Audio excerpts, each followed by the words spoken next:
மானம் குறையும் இன்னு மாசு படியும் இன்னு வீணா கதை முடிஞ்சு போச்சு. ஈசான மூலையில லேசான பள்ளி சத்தம் மாமன் பேர சொல்லி பேசுது.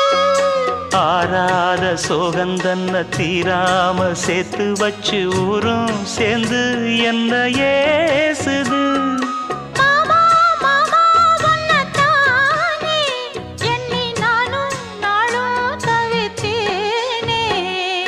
கூண்டுக்குள்ள என்ன வச்சு கூடி நின்ன ஊற விட்டு கூண்டுக்குள்ள போனதென்ன கோலக்கிளியே.